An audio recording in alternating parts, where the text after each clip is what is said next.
大家好，文悦电子和大家一起分享新谷400瓦电源维修，实力故障是不通电。新谷核动力 S7 Top 这个电源比较重，值得维修。插上220伏的交流电，用万用表直流档位测量绿色线5伏待机是否有电压，用万用表测量黑色线与绿色线55伏左右的电压输出，紫色线也没有电压，只能拆电路板出来。厂家的封条也没有拆过、维修过的哟。使劲瞄了一下，发现保险丝烧黑了，证明后面短路严重。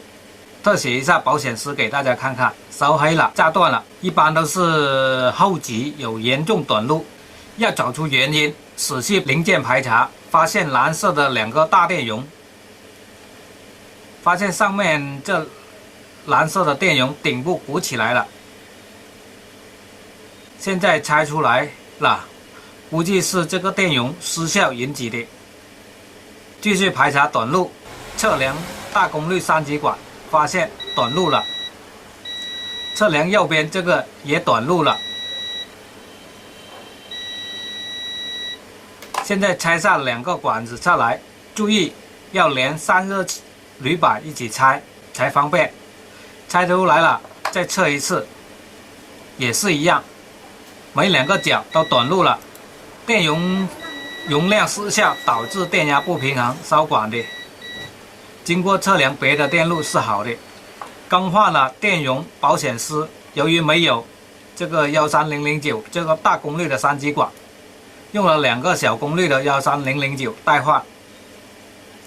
给坏的电容大家看看，是不是明显鼓起来？一对比就出来了。我换上了电容，容量是560 mF 的，原来的是680 mF。临时测试可以用，包括小功率的13009 3极管，主要是没有一样的零件，安装小功率的小容量的。上电测试电源其他部分是不是好的，如果好的就购买原装配件，但是这个电容的内压要一样或者高于原来的。注意测量电容的时候要对电容进行放电，选择白炽灯包比较好。这2个电容都可以在路测量容量，原装的694 μ。我安装这个拆机的矮点的电容是560 μ的，实际测得491 μ。注意现在安装的这2个小管并没有安装散热器，通电测试不能久的话就因为发热再烧管烧保险。串联的灯泡也瞬间亮了，没有再短路了。ATX 测试屏幕显示正常，12伏5 VSB 还有 PG 5伏都正常，电源散热风扇也正常转。在通电测试显示正常。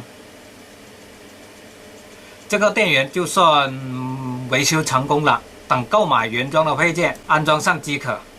这种电源做工还可以，比现在很多100元左右的电源强。这个电源带有8针，就是双8针显卡供电接口，值得修一下。总结一下，这个电源就是坏了4个配件，保险丝1个。680 mF 200伏电容1个 ，TL-3P 封装的13009大功率3极管2个，维修时间大概需要1个小时左右，时间的成本也不高。好了，新谷电脑主机电源维修到此结束，谢谢大家观看。好了，本节视频就到这里结束了，谢谢大家观看。喜欢文具电子的教程，请你点击关注、点赞，谢谢。点击关注，方便您观看更新的教程。